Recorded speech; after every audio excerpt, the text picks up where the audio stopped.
Ẹ káàbọ̀ padà sí orí ètò níbi tí a ti ń kọ́ bí a ṣe lè sọ àwọn ọ̀rọ̀ Yorùbá kọ̀ọ̀kan ní èdè Gẹ̀ẹ́sì. Ẹ máa bá wa kálọ. Gẹ́gẹ́ bí ọmọ Yorùbá àtàtà, báwo ni a ṣe lè sọ wípé kí ènìyàn bọ nǹkan ní ráńpẹ́ ní èdè Gẹ̀ẹ́sì? Tí àwọn òyìnbó aláwọ̀ funfun bá fẹ́ sọ wípé ènìyàn bọ nǹkan ní ọ̀nà tí ó buyì kúnni ju kí a sọ pé parboil lọ, wọ́n ní simmer. Bí a ṣe ń kọ́ ni ẹ̀ ń wò ní òkè yìí. Báyìí ni a ṣe lè lò nínú ọ̀rọ̀ tàbí gbólóhùn. He simmered the meat for 30 minutes. He simmered the meat for 30 minutes.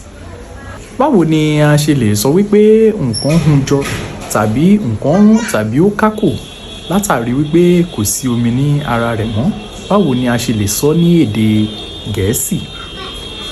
Nǹkan tí mò ń ṣe àlàyé ni ẹ̀ ń wò ní òkè yìí.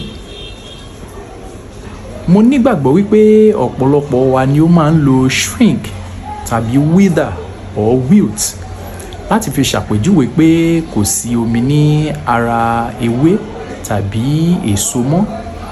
Tí àwọn òyìnbó aláwọ̀ funfun bá tún fẹ́ lò nínú èdè tó máa fẹ́ gbé ẹwà èdè yọ, wọ́n ní wípé shrivel. Tí ẹ bá fẹ́ lò nínú gbólóhùn tàbí ọ̀rọ̀, ẹ lè sọ wípé the leaves shriveled due to the heat, or the plant shriveled due to the heat.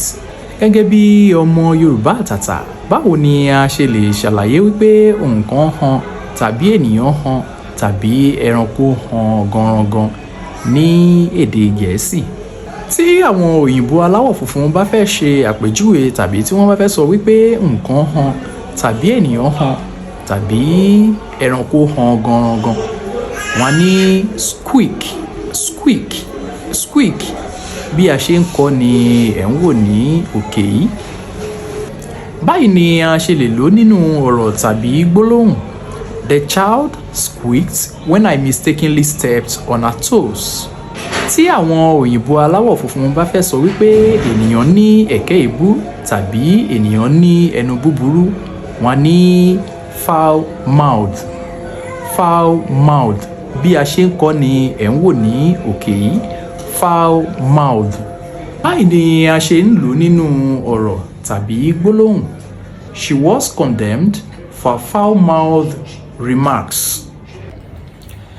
Níbí ni a máa fi àdàgbà ẹ̀kọ́ ráńpẹ́ rọ̀ sí. Ire o.